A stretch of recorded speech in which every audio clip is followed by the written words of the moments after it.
podcast is part of the Sports Social Podcast Network.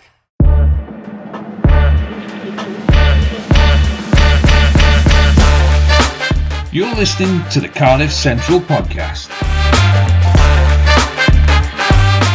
Hello and welcome to another edition of the Cardiff Central Podcast. In the hot seat is me, Harley, and I'm joined by Dan this week. No Carwyn, because he's just still in shock of Dan's one absolutely miraculous half marathon time. So Dan, just quickly, how was the half marathon? Yeah, it was really good. Obviously, I class myself as like a top level elite athlete now, so I can really discuss professional rugby at a top level. No, it's it's obviously a hard event, but it's really good. Cardiff put on the half marathon really well. Loads of people come out, really good course. So I would definitely recommend it to anybody who's got half an inkling of wanting to stretch the legs every now and again. That the Cardiff half in particular is a good one to go for. There you go. Excellent. So excellent stuff. So obviously we're here to talk about rugby, Cardiff rugby in particular. So let's start off with the Rags versus Cardiff Quins, like the Malvern Quins even. Sorry, Cardiff Quins on the brain. After what they did to us bastards. I mean, a great place to start with the Rags because 50-0 they beat Carmarthen on Saturday, having lost to them at Carmarthen Park the week before. I was at the game on Saturday and I still can't really describe what happened. we started well, pretty much spent 30 odd minutes camped in their 22, scored a couple of tries, not as many as we should have been. I think we'd had, it was 21-0 about 30 minutes in, but we should have had bonus point wrapped up by then, the amount of time we were there and the amount of ball we spilled.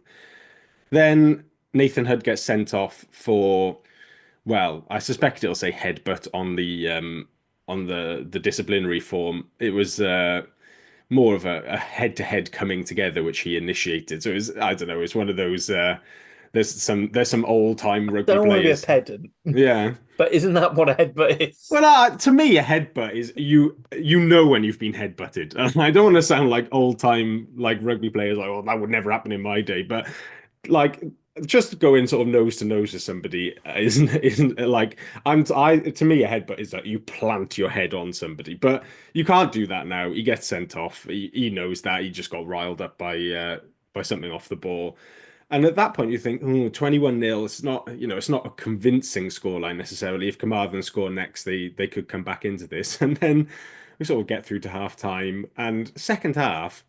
We've just absolutely destroyed them. We got 14 men. And if you had turned up at halftime, you would never have guessed that we were the side with a man down. We played like brutally physical stuff, made a couple of changes, brought, likes of Rhys Barrett and Joe Cowell on, obviously first team and senior academy player.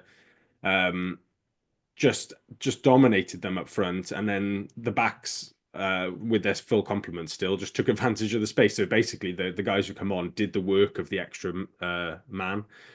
Carmarthen had absolutely zero answer. They did take a yellow card for a bit, so it was 14v14 for a 10-minute period. But yeah, I mean, the scrum with Jason Harris there, even when we had 7 men, because at the end, Sean Moore went off injured, so we were 13 for the last few minutes. We had a 7-man scrum with Jason Harris as one of the 7 men, and we were still holding our own in the scrum. I told you the other week, Jason Harris was wasted as a wing all these years. I mean, I'm starting to believe it, although the moment of the game does go to Jace because we sort of get to the edge on the right wing, kick it over the top with Tom Bowen. Their winger comes around and covers it and kicks it as if it's going into touch sort of halfway. It bounces 5 or so yards infield and like rubber rolls towards the touchline where Jason Harris is waiting. And you can see in his eyes, he doesn't want to keep this ball in, but he thinks, right, now I'm going to play for it because we're quite far ahead. Tries to control it with his foot, bounces up, whacks him straight in the face and goes out into touch. He turns around to Josh Turnbull and Tom Haberfield laughing in his face. And one of the guys on Twitter said that Dan Fish was laughing out loud at that moment from the coaching stand. So fair play to Jay. So he was brilliant on the day. I mean, could list the whole rag squad as being superb, but I think special mention to Sean Moore before he went off, real captain's performance in the second row. Steph Emmanuel playing out of position at fly half. I think he got man of the match from the sponsors, but he looked absolutely class with his run pass kick choice was superb, and just he's just a talented player. He can just pull off anything he wants to do really. And then Matty Young was excellent at a fullback as well, another academy prospect who I don't know if he like dipped his whole body in grease before the game started, but I mean, Carmarthen could literally not lay a hand on him. He was breaking tackles left, right, and centre. So big 6-pointer, another one racked up. I think we're still top of the league now, although Newport have got their game in hand from being called off. But with Llandovery losing again, it's a bit of a wider open battle at the top this season, and racking up the points early and in your home games is going to be key. So good stuff for the Rags. Yeah, excellent. Long may it continue. Who they is it week off this weekend or is it? No, away at Swansea on Saturday afternoon. It clashes with the first team game. So if you don't fancy the derby, then head down to St Helens. Excellent. So just going through a little bit of news, not a huge amount. It's mainly rumours and the fact that we're all that half the squad's buggered. Do you just want to quickly go through the squad updates? So I understand it. Belcher's out for the seat for a few weeks. Evan Lloyd should be fine, but it's pain management. Azarati's not training, but should be fine, and Domachowski is okay. And that was just more of a management thing. So, any other Yeah, things we're missing there? no, those are the big four from Friday's game against Glasgow. Yeah, Belcher. They mentioned December. I think we'd be doing well to see him this side of Christmas, probably with a fractured thumb. And fair play to him as well. I put a clip up on Twitter earlier. He breaks his thumb. I think Tuipulotu breaks it, as he broke everything else pretty much on Friday night. But fair play to Belcher. Yeah, I think he makes 3 tackles after he breaks his thumb, and including one that led to a turnover. So that's some effort from him. But yeah, he's done. Evan Lloyd, probably unlikely to see him this weekend, but should be back for the weekend after. And then, oh yeah, they're hoping Doma and Azza will be fit. Um, Better news is that James Botham, Thomas Young, and Rory Jennings are all back in contention this weekend. And I think particularly Thomas Young is great to see him back because there was at one point a suggestion he might not play in this block of fixtures. So he's come back a bit earlier, which is great. Um, and then the only other thing mentioned, which I don't think is a surprise to anyone, but they'd initially slapped before the end of this block of fixtures as a target for Josh Adams and Talupi Faletau to come back, and that's looking unlikely now. I don't think we'll want to rush them back before the international period, and judging by Jockey's comments, I think there was more a case of begging Gatlin not to rush them back for internationals either. Just let them have November off, and we'll get them back in over December then. Yeah, so getting back for the festive derbies and the European blocks. Yeah. That's when we need that extra leveling class, I think, for those two. Rumour mill wise is started grinding early this year. So Cardiff have been heavily linked with Joe Hawkins from Exeter. Also, although mainly linked with Dragons, also about Freddie Thomas, who's also out of contract, the Gloucester second row, who's having a decent start to the Premiership and a team that's only won 1 and 3. Thoughts on both of those? Yeah, I think the Thomas one is fairly expected. Like we were saying off air, then a Welsh qualified second row becomes available, and you can form a 4-man queue of the 4 Welsh sides. Really, we're always hunting for those sort of players. Is he the type of player that Cardiff need necessarily? I think he has looked good for Gloucester this year, but he is more of a 4-6 rather than an out and out tight head lock. We obviously have a fair few of those already, and likes of Seb and Teddy is somewhere between the two. I think he'll grow into being a tight head lock Teddy, but at the moment he's more of a 4-6 type player. We've got Donald obviously as well who can fill in. So whether that's the player we should be going for, whether we should be looking at another overseas sort of huge second row like Josh McNally's obviously not going to be around for the long term. So that'll be for a recruitment decision. With Hawkins, interesting one. I think yeah, there's plenty of debate. I know people some people see him as overrated, some see him as a really good player. I think ultimately with Hawkins, the question is more about for Cardiff what the future of Tinas De Beer and Rory Jennings is. Obviously, De Beer is out of contract at the end of this season.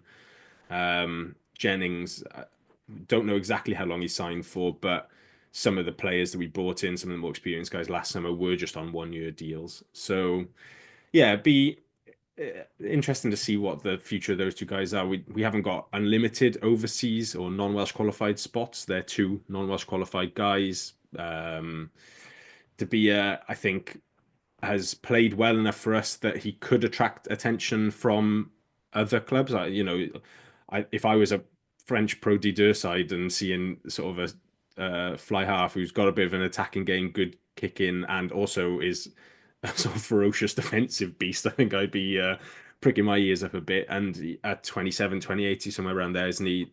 He'll have one more big contract maybe to go and get. So maybe not a massive surprise if he wasn't here next season, and then he could bring Hawkins in and either develop him as a 10 or move Ben more into the 10 jersey with Sheedy. But yeah, yeah, I think the Hawkins rumor is probably linked more to the future of current players rather than just bringing him in on top of what we've already got.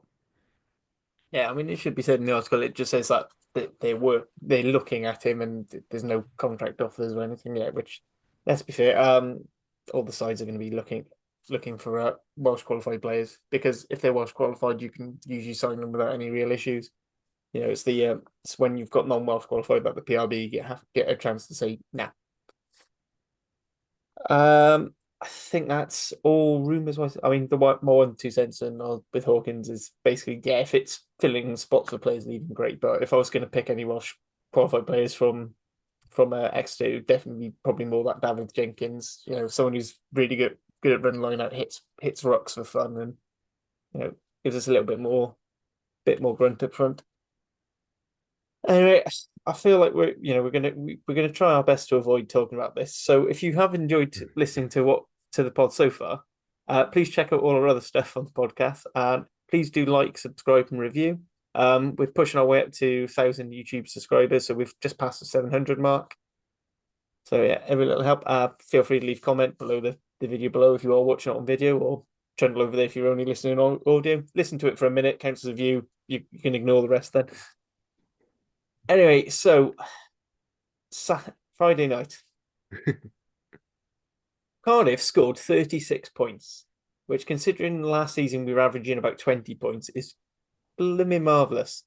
The problem was we conceded 52. So, do you want to sort of give, before we start going into nitty-gritty, do you want to just give your overviews of the game as you were actually there? Yeah, it was an odd game. First, it was a game of 4 quarters, really, rather than two halves, to alter the cliche slightly, making an NFL version. First quarter, we're right in it. We're just about leading, and I think we probably on a different day should be having more points on the board at that point. We've had quite a lot of possession, quite a lot of territory. We've just struggled to break down Glasgow's defense in phase play, where they've blitzed heavily on the outside. They're keeping us quite narrow. We're struggling to get your Grady's, Winnets, Harry Millards, etc., into space in the wide channels where the space is there and we can see it. We just can't quite figure out how to get there. And then the game turns in the second quarter. Glasgow score like 30 odd points or whatever, and take the game away from us at half time. And then the second half was, I mean, for the neutral, probably a great watch. From a Cardiff fan, it was just a bit bizarre, really. We came out sort of all guns blazing, nothing to lose, obviously trying to get back into it, and we get back within losing bonus point range twice.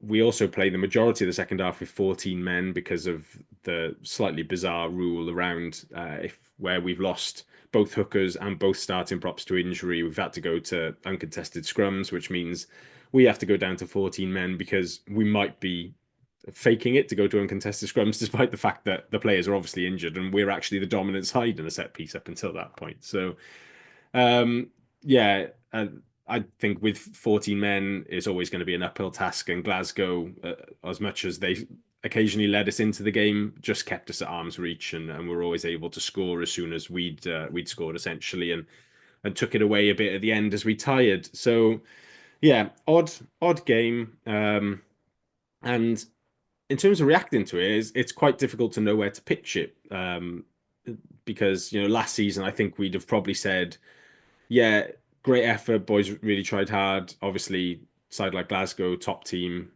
reigning champions, they're always going to put a lot of points on you, but we stuck in there and got a losing bonus point, could have had another one. But this season, I think there has to be a sort of expectation of improved performances and signs of progress. And so, whilst we can say that there was good effort from the boys and there was a lot to like around the set piece and the physicality of the forwards, it also has to be pointed out that the level of defense in that second quarter of the game was way below par.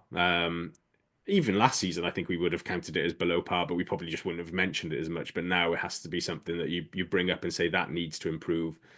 And then just we need to get better at unpicking defenses that are going to pose different questions of us, like the top teams will. They're not all going to turn up like the lower half teams and be relatively easy to read and easy to pick apart. We're going to have to change things up on the fly, and players are going to have to come up with solutions on the field, not just wait for the coaches to tell them what to do off the field. So yeah, there's good and bad. Unfortunately, the bad won out on the day against a very good Glasgow team, but there is still something there to build on. Yeah, absolutely. I mean, looking at missed tackle stats, I mean, soon Tupelotu had an absolute field day in our midfield. So, the top for missed tackles was Cam Sheedy, Ben Thomas, and Tinas De Beer, all with 3 each. Although I do feel like when the halfbacks changed at half time, I do think that it De Beer may miss a few tackles, but it sort of almost felt like it wasn't as bad up until about, I'd say, after we draw within 4 points, and then all of a sudden you can just see Cardiff have no leg. Their legs have completely gone, and Glasgow running 2 very easy tries, to be frankly honest. For me, I think damage was done in that first half. I mean, 21 points would have equalled the Scarlets' record for the biggest lead overcome in the thing, and you could tell then with the way Domachowski and Nazarati off at half time. So your bench props are coming on at 40 minutes. Your halfbacks are coming on at foot, and it almost feels like if Cardiff hadn't have conceded, particularly that very last try at the end of half time, and sort of held out, you might have seen those subs coming on a bit later. And then when you do have those 20 minutes with 14, then you don't feel as leggy. It's not too bad. So Carwyn messaged in on our group chat, and he was basically talking about the choice to go for goal to bring us within 4. But what are your thoughts? So he's pretty not happy with it. For me, it was sort of a case of we're down to 14, taking easy points when they're offered seems to be the right thing. But I don't think, which in hindsight is great, but then looking at how we conceded so quickly afterwards, I think that was probably more of a disappointing thing. Yeah, it's a tricky decision, that one, because there's one school of thought that says, you're down to 14, you've got no hookers, no reckon to throw into the line out. And if you take the uncontested scrum, you have to put 8 men in, so you're down a back then if you're going to play off first phase ball. You could tap it, but we probably don't want to be going through that many phases against this Glasgow defence. So taking the point when they're off, get the ball back and back yourself to go up, as we had been doing. We had broken them a couple of times despite going down to 14, was a fair choice. But then the other side is, we're down to 14, we've got no hookers. Are we going to get back into this area of the field? Do we just go for it? Alan Lawrence has thrown one in and he's looked pretty good at it. And so do we just back it? So yeah, I think it's one of those that with hindsight, whichever one you do is probably the best. The other option is the best one, really. But I thought just on the way we came back in the second half, generally, that it was much improved, but it was also, there's not a lot you can take from that going forward because those circumstances are unlikely to be replicated.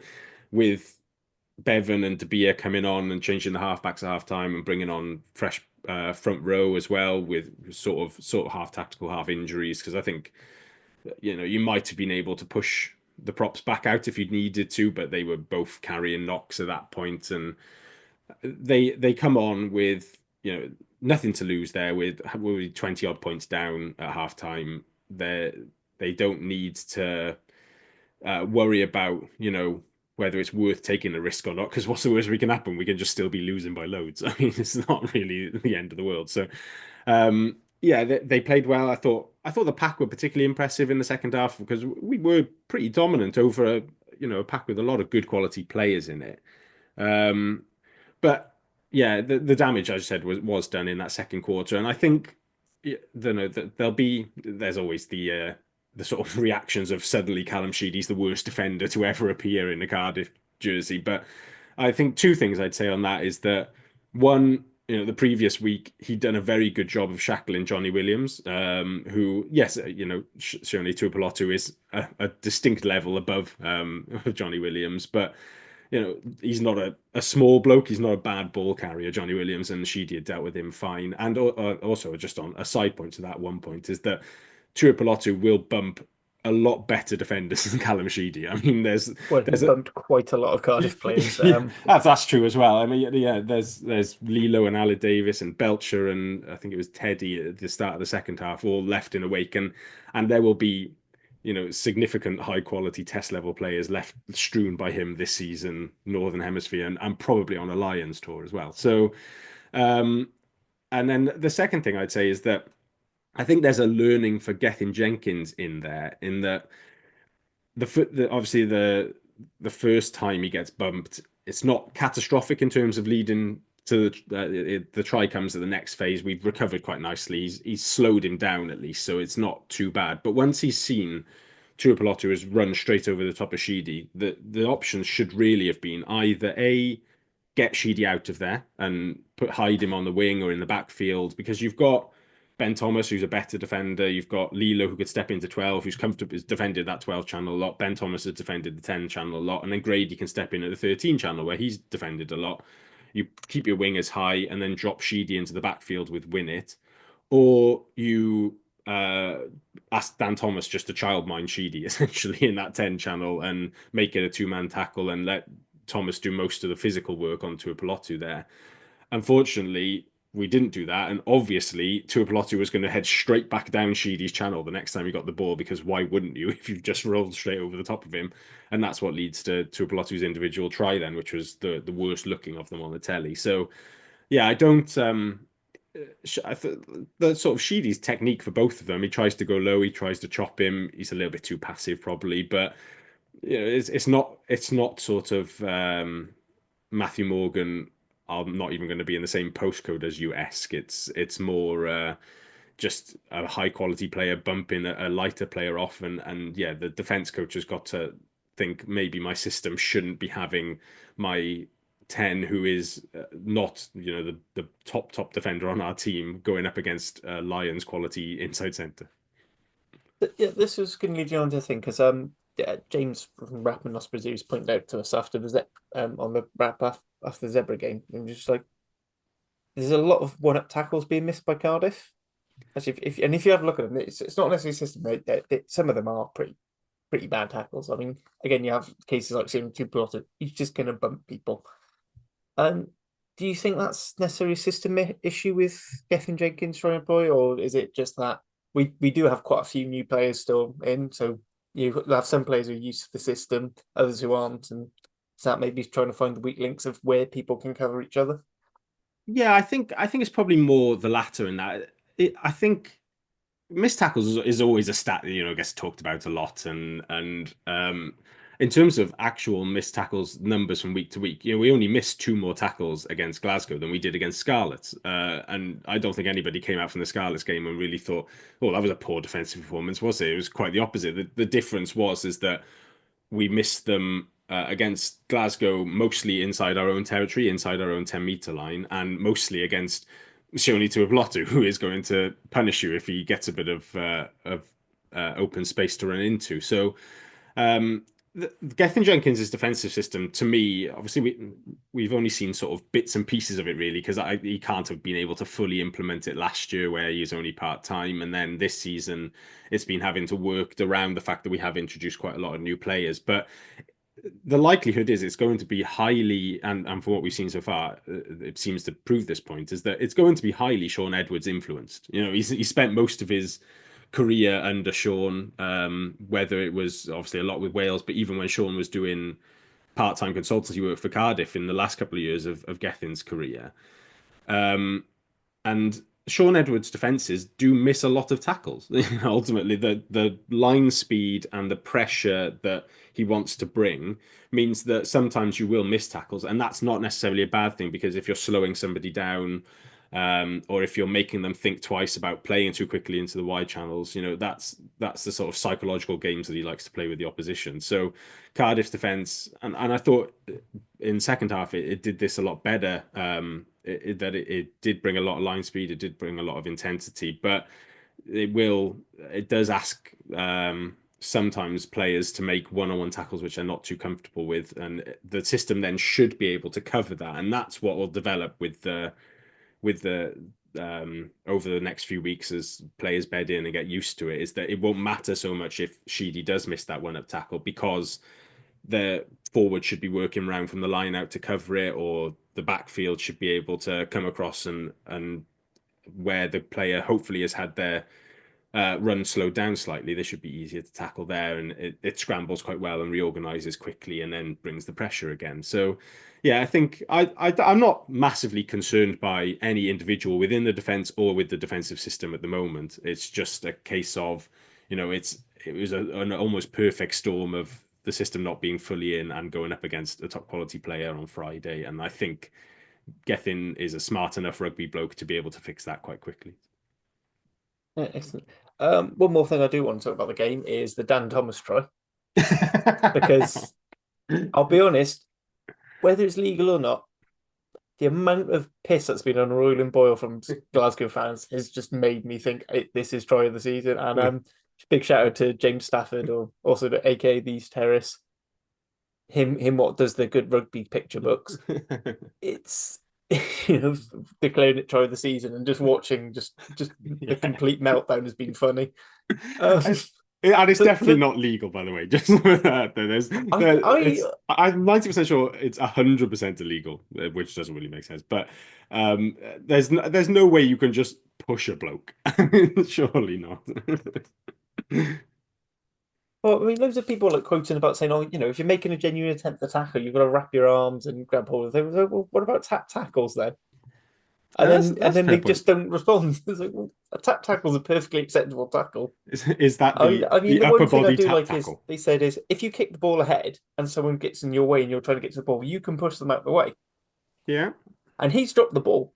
He's dropped the ball for a kick, but yeah, I do think there should be just a law at the bottom. It's a scrum half, and they deserve it. Well, yeah, there should be a law at the bottom which just says if it's fucking funny, then it's allowed to stand, isn't it? Proper reffing on vibes rules. Full on Roman Platt or Tony Spreadbury sort of thing, or whoever the SA ref on debut was. Yes, maybe that's the sort of thing that's just flies in the Curry Cup. I don't know, but it was a bit of a shambolic refereeing performance overall. I thought not for or against Cardiff, but the breakdown was an absolute free for all. It was genuinely funny. It was just good.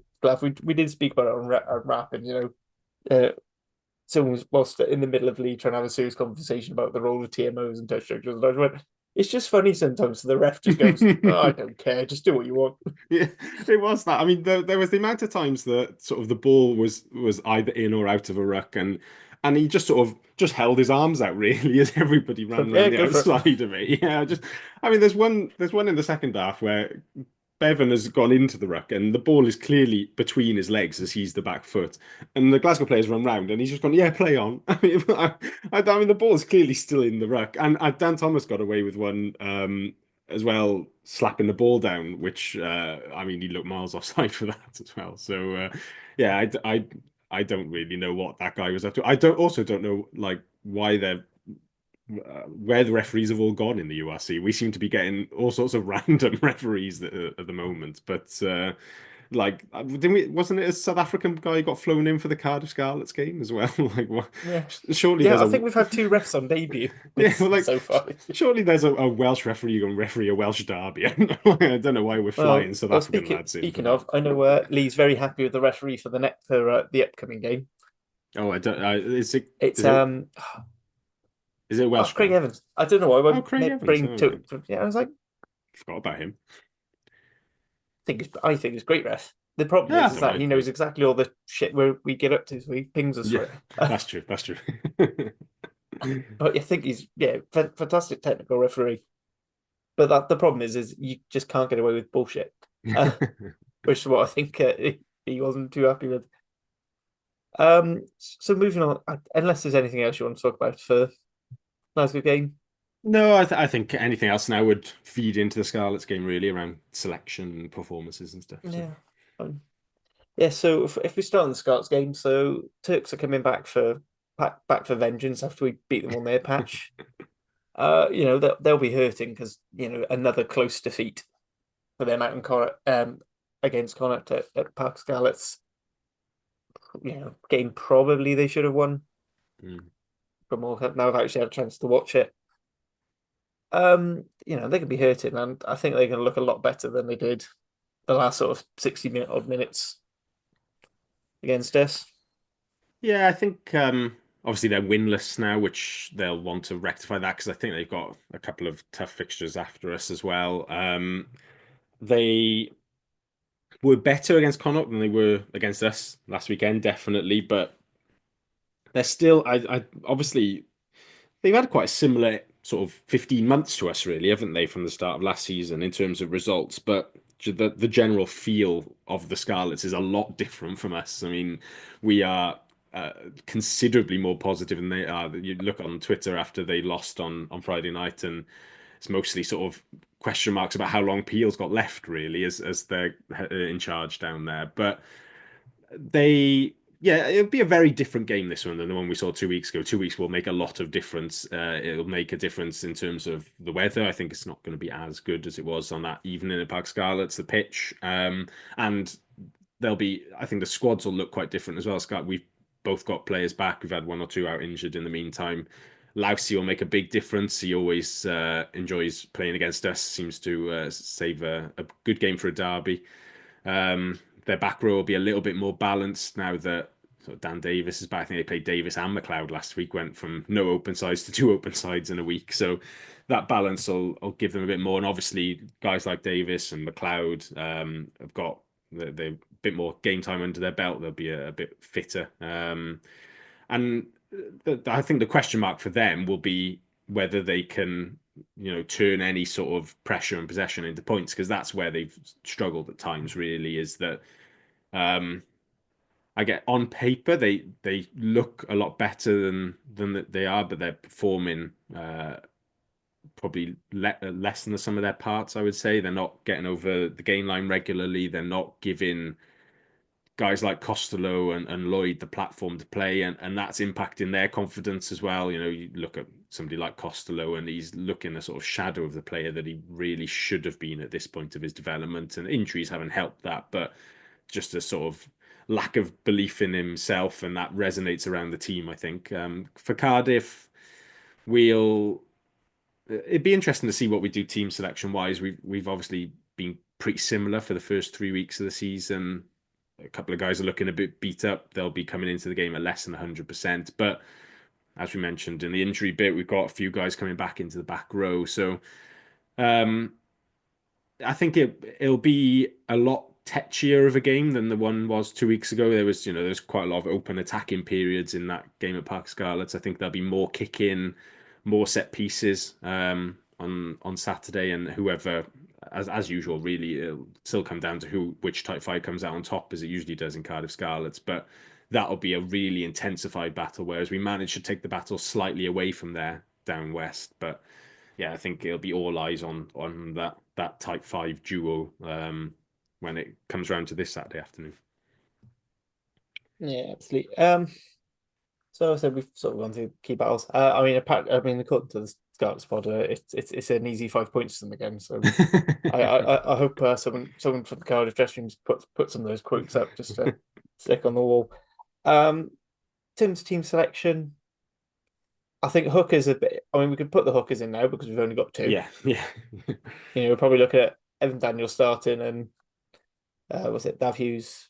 Dav Hughes, yeah, which isn't a bad thing because we do like to put players in against former teams, and they do seem to generally play quite well then as well. So that's no, but I think with team selection generally, just before going into specific positions, there's sort of two things to consider. I think first is just how much weight you put on the Glasgow performance. And, after the game, there was a lot of, particularly around the half, like, well, Ellison to be a have to start next week. I don't think that's necessarily true.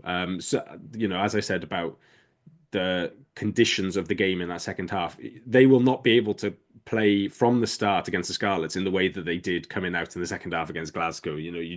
If you do that, you'll end up pretty much like we did at Park Scarlets with 2 early tries from where you've tried something that hasn't quite come off and you've given up easy ball and conceded points. And we got back into that one, but we're not going to be able to overcome those deficits all the time. So I think there are legitimate reasons, and that leads into my second point then around team selection is that, a lot of guys have played more than 200 minutes so far this season, of the available 240. And we have 2 big games after this to round off the fixture block, away at Edinburgh and then home to Ulster. There's unlikely to be many more of the current injured players back after this weekend. Evan Lloyd is maybe missed this weekend, so he'll be available again. But the other guys are long to, obviously we've mentioned Fallatown Adams, the likes of Cabango, Belcher, Gwilym Bradley. These guys are all long-term absentees who we're not going to get back in a hurry. So there's still not a huge amount of wiggle room for Sherritt in terms of rotation. So he's going to have to be clever, but.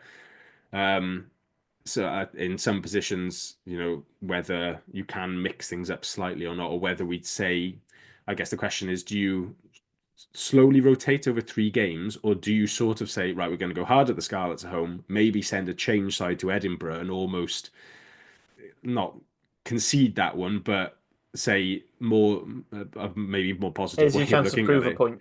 Yeah, and a more positive way of saying we're targeting the home games, of saying we're going to try and beat Scarlets, we're going to try and beat Ulster, and then Edinburgh is where you make more wholesale changes to give guys a chance to prove the point in a game where away you're not expecting necessarily to get a win on the road. And if we're going to pick up more wins than we did last season, then the home games is where it's going to be. So that's the sort of wider context behind the whole team selection. And we'll get into specific positions now, but yeah, that frames the whole thing. I don't think it's as easy as just saying it's all the same team except Bevan and De Beers start at 10, 9 and 10, and because they did really well last week, and that's how we're going to go. I think there has to be wider context given to each one when we go through it. Yeah, absolutely. And as I said, McNally and Teddy have played a lot of minutes together. I know jockeys swaps.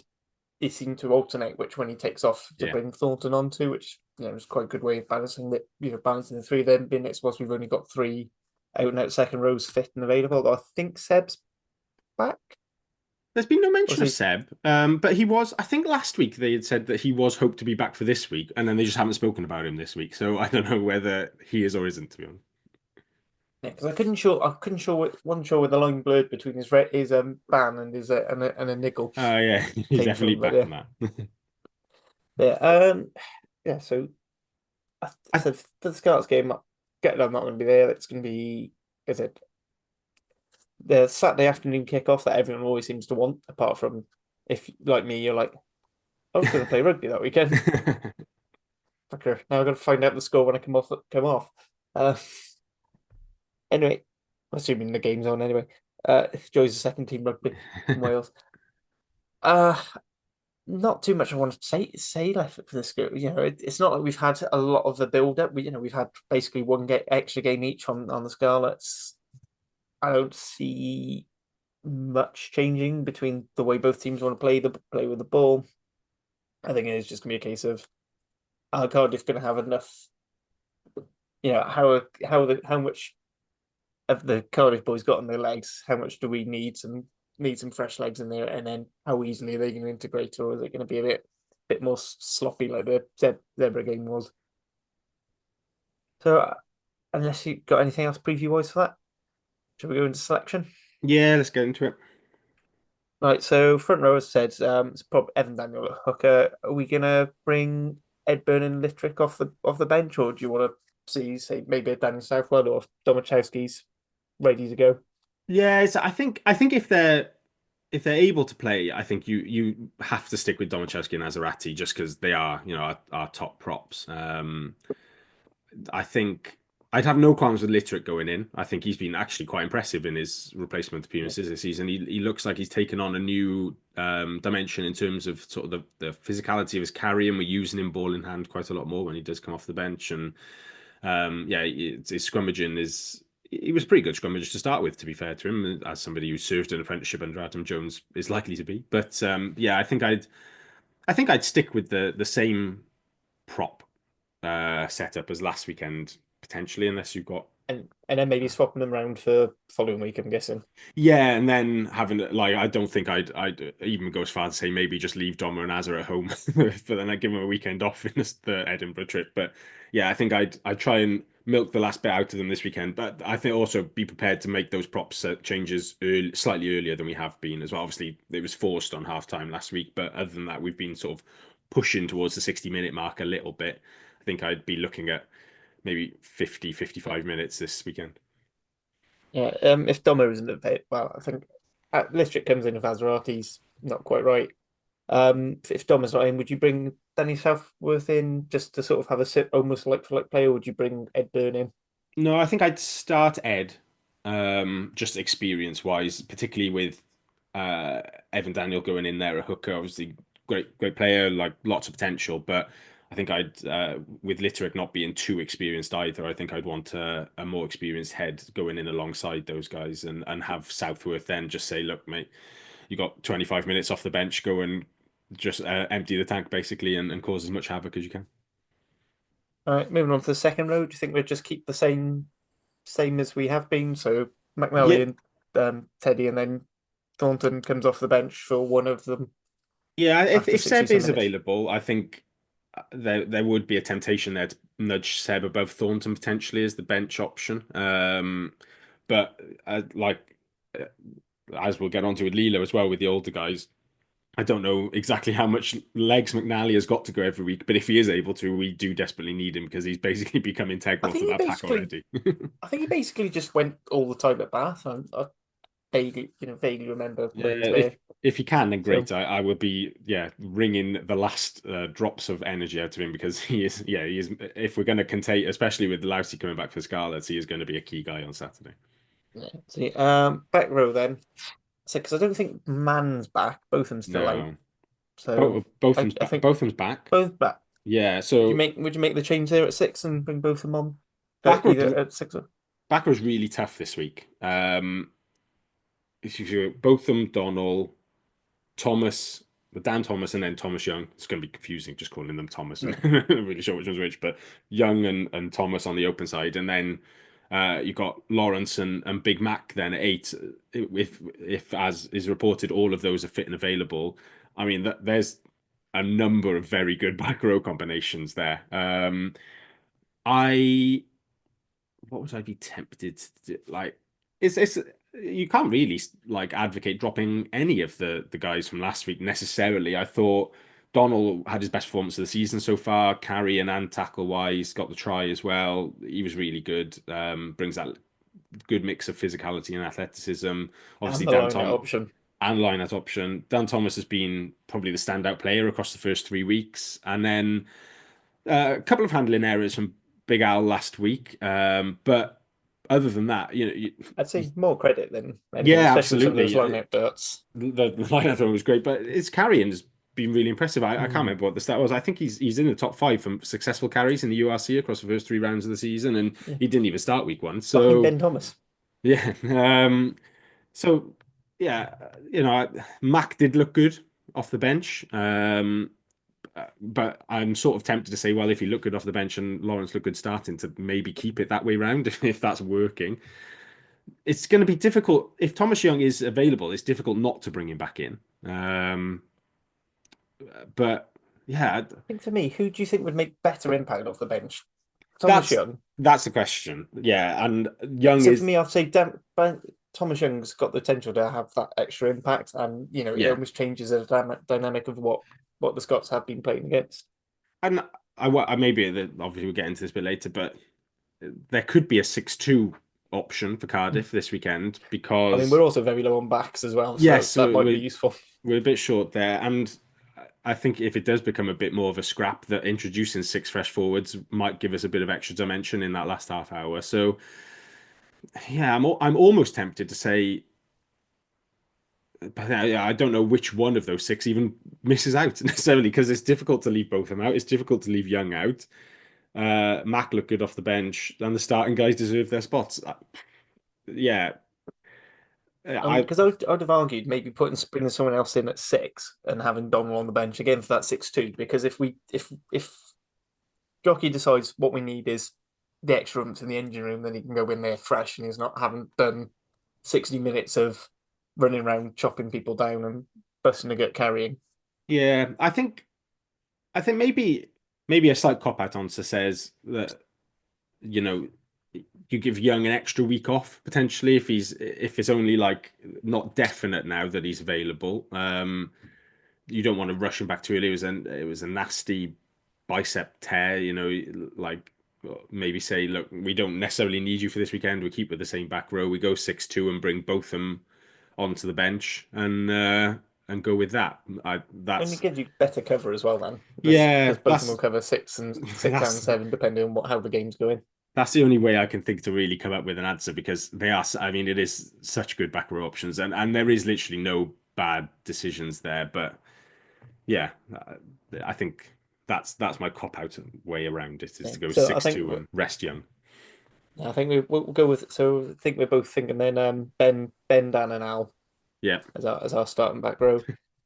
Scrum half. Despite all the talk about not changing halfbacks, would you like to yeah. see a Bevan come in, or would you like to see Allen and Sheedy have a chance to redeem themselves? For me, I'm probably leaning more towards Sheedy starting. I think, and Again, give him a having chance again. having said that about there is still legitimate points to be made for changing the halfbacks. I just saying that it's not, you can't purely say it off. Oh, they played well in the second half last week, but there are points around that these guys have started 3 games so far. They do need a rest at some point. But then the sort of flip side to that is it was Aled and Sheedy that were instrumental in doing a job on the Scarlets 2 weeks ago. But yeah, I didn't, Bevan looked a little rusty with some of his right hand passing on Friday, but he did bring good energy off the bench. I think I'd be tempted by Bevan and Sheedy is probably what I would be tempted by, because the other thing I thought after Friday was that probably where our fly halves are best used now is that Sheedy is more your where you're going to be on the front foot a little bit more, where you're going to have more of the possession and territory. He is, the more creative, goes to the line, makes things happen a bit more. And then De Beer maybe is your 10 for Edinburgh away and for Ulster at home, where the other team is going to be a bit bigger, a bit physical, or you're not going to see as much of the ball. And so he's defensively a bit more solid. He's got a good enough kicking game. He's good off the tee. Will get you those points. So maybe my thinking is, you say to Sheedy, you've got another chance to come back in and start here in a Welsh derby. Guessing that the Welsh coaches will be watching. Prove your point, and then next 2 weeks we'll probably go with De Beer to start in games where we're going to need to be a little bit more tactical, a little bit more defense, smarter without the ball, and go for that. But I'm open to be overruled on that. I quite like the logic, and for me as well, I think with the scrum half, so it'd be nice to see Bevan.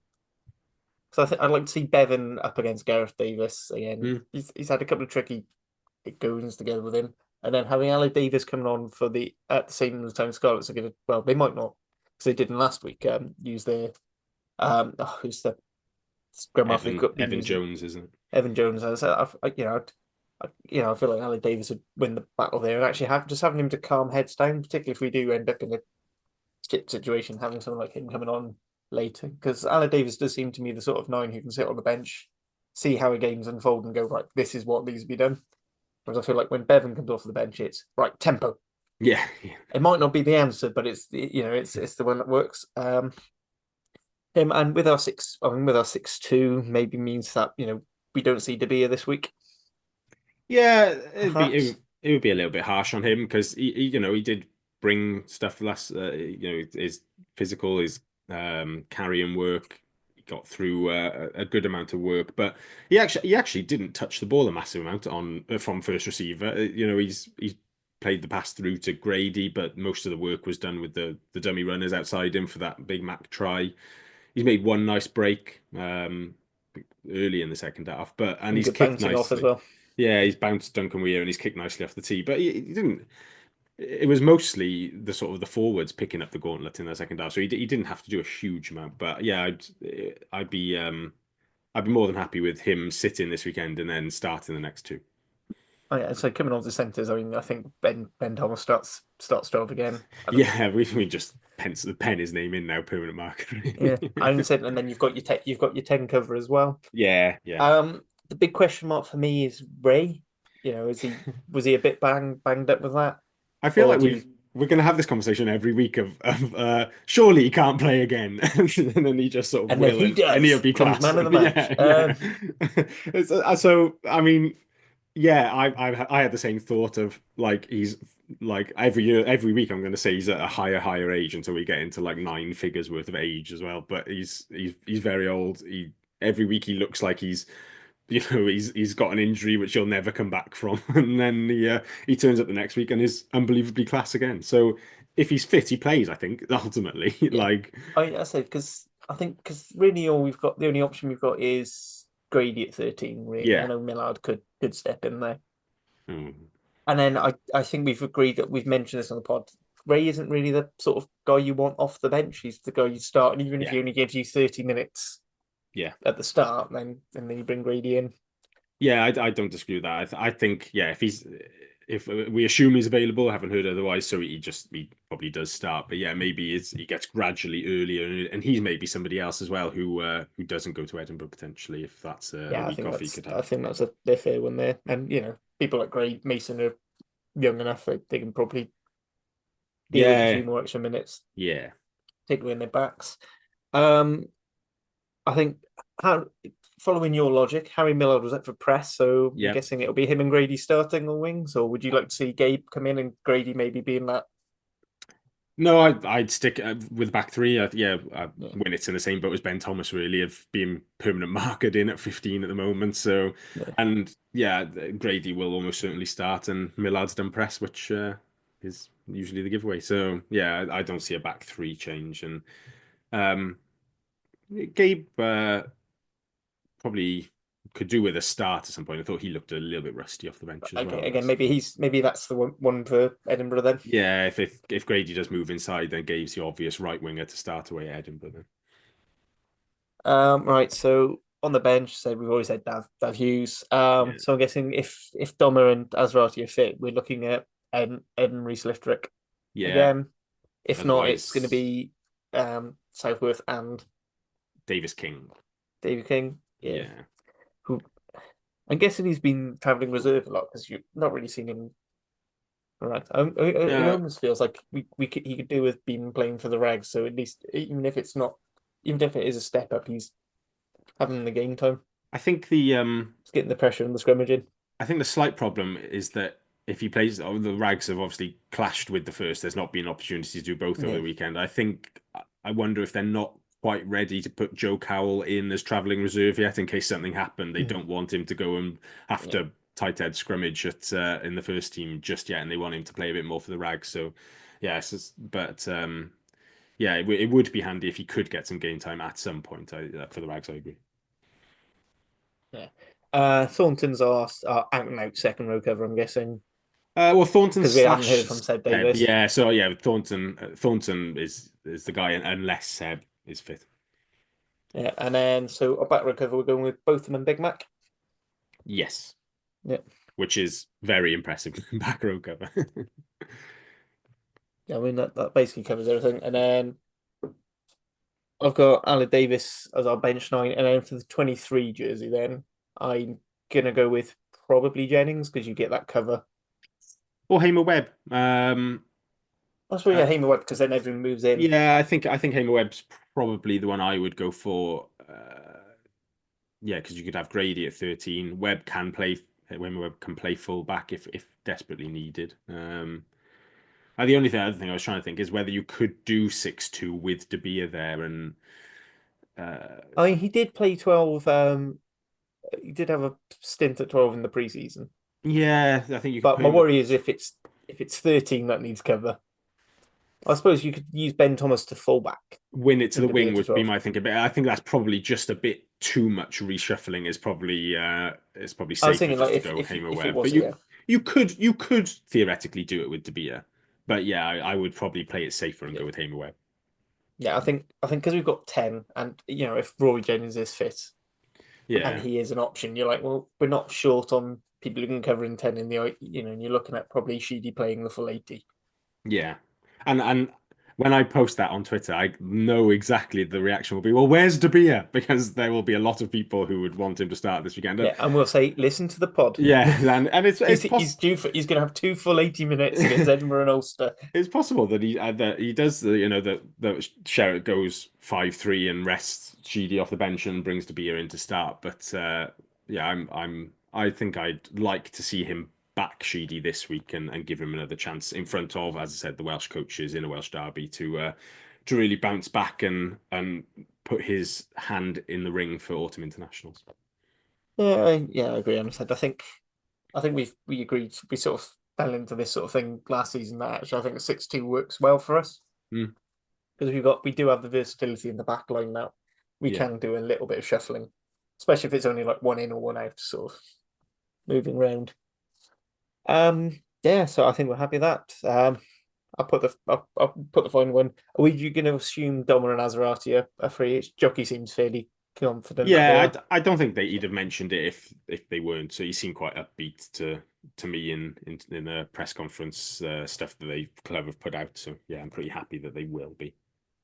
Right, so predictions. What do you think of the game? So I said very confidently on Rat after saying, "Oh, it's a very close game. I'm not sure, we'll be able to stand up to it physically." Cardiff by 8. um, yeah, I'll go Cardiff as well because yeah, I think we probably have to be slight favourites at home and it'll be another tense game. But I'll go Cardiff by 5. I think not as clear cut as yourself, but yeah, I do think it's also a game that there's probably a bit of pressure on us in that we should be aiming to win home derbies now. Like that's where we can get wins, and we've had games so far this season where there's been a bit of pressure on us, and like the Zebra one, for example, and we haven't performed as well as we can, and a little bit in Glasgow as well. It wasn't pressure, but I think there was slightly more expectation on that one than there has been previously. But I'd like to think we'll be able to stand up to that and produce a win. Yeah, I mean, absolutely. I mean, I was looking at the table and sort of where we've gained or lost points, and we're still. I mean, we got 1 point from Glasgow last season. We got 1 point this season. We're already in the plus with Zebra and Scarlets with a lot, turning a loss and a draw into 2 bonus point wins. I mean, that is one thing as well. Last season we struggled to score more than two maybe three tries, and scored. We've got a try bonus point in every game so far.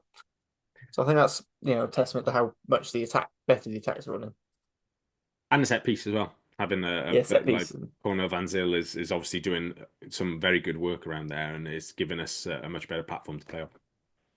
No, that's absolutely. Anything else you want to discuss? Any blogs you want to plug, particularly, Uh, or the only other thing to bring up right at the end for the hardcore people who are maybe into the politics of Welsh rugby is just to mention briefly that there was the article that Steph Thomas done from Wales Online in the week about a potential new deal to be struck by the WRU and the 4 teams, whereby the WRU take a 20% stake in each Welsh club in return for them sort of wiping out the debt which they took on in the first place during COVID and sort of lumbered onto us.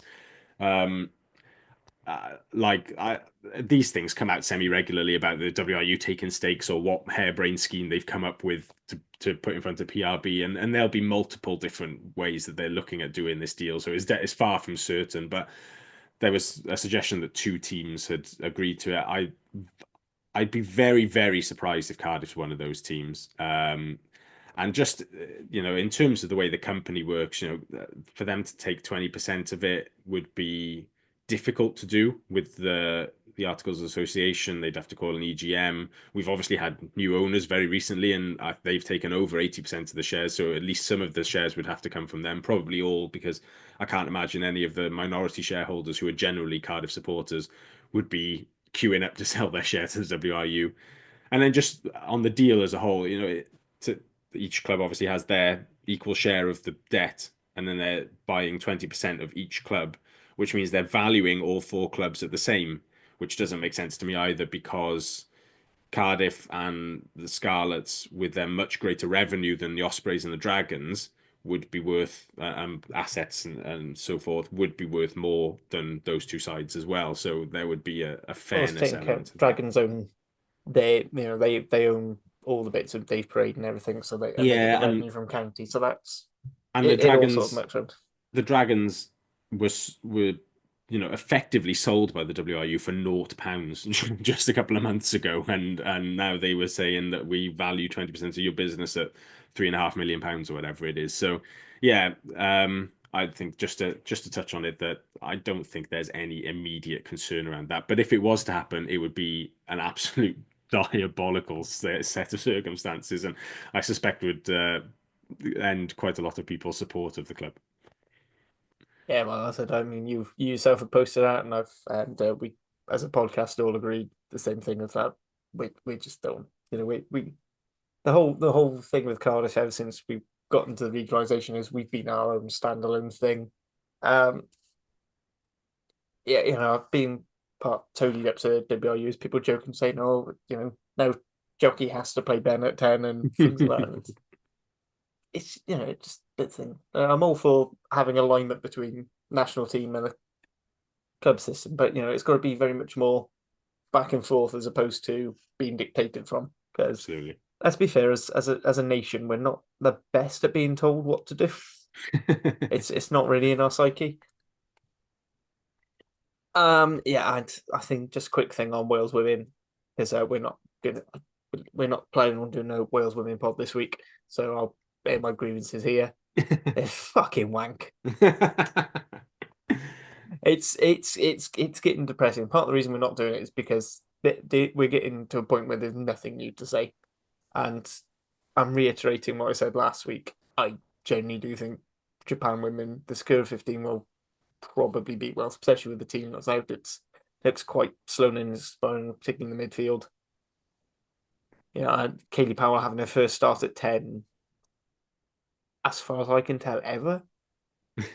She's covered on games. She's a world class fullback, which where she should really be playing. Obviously, the situation dictated with Cleaky George, but yeah, that game was just the game against Italy was just very uninspiring. Well, I don't know if you caught it and what your thoughts are. I only saw the highlights, but I think my general, I think I've gained a new person of who should be taking a lot of flack for this, and it's Sean Connor, the attack coach. I wonder what he does really, because Wales had so much ball against Italy and had quite a lot of ball against Australia, particularly in the first half as well, and.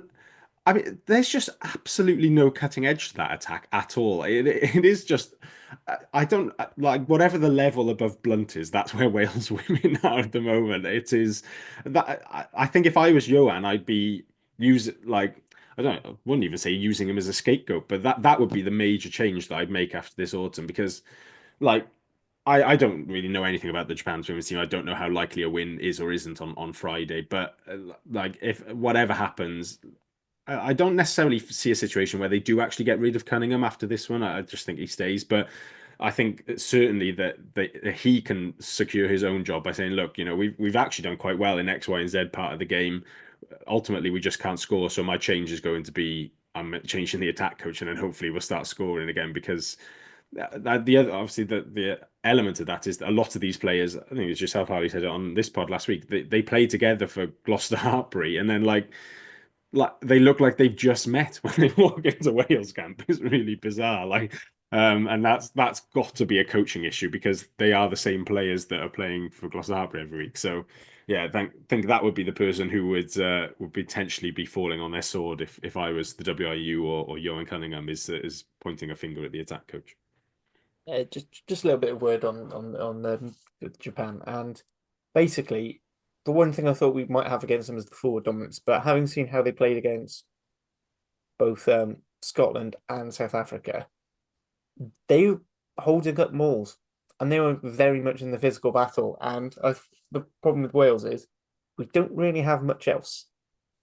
Like if we can't just give it to Cecilia and Gwynn Purse from 5 meters out, we're a bit struggling. And then Japan are probably one of the best handling sides in WXV across all 3 tiers. It's just such good, fast, crisp handling. It puts a lot of men's teams to shame, to be honest. And Wales are really bad at outside defence. It's gotten better over the last few games, but I mean that Wallaroos game showed just how far we still got to go, and I'm very worried about this one. I could see Japan running, maybe not racking up a cricket score, but I can see them causing us lots of problems. Personally, I do think the whole team needs to go out. My bigger problem is I don't know who would replace them. Yeah, that's the thing. I mean, I don't think Sean Lynn's going to see the shit show that is the WRC and think I'm going to leave this job at Gloucester Hartpury, where I don't think he needs to coach them anymore. They're just winning.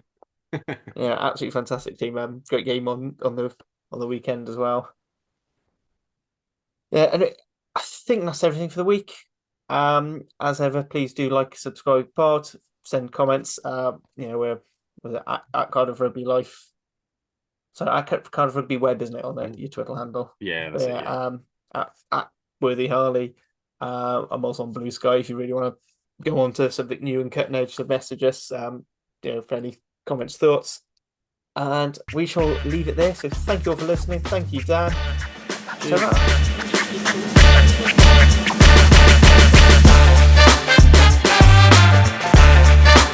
That was the Cardiff Central Podcast. Please rate, review and share us on socials if you can, and join us again next week for more of the same. And until then, enjoy your rugby.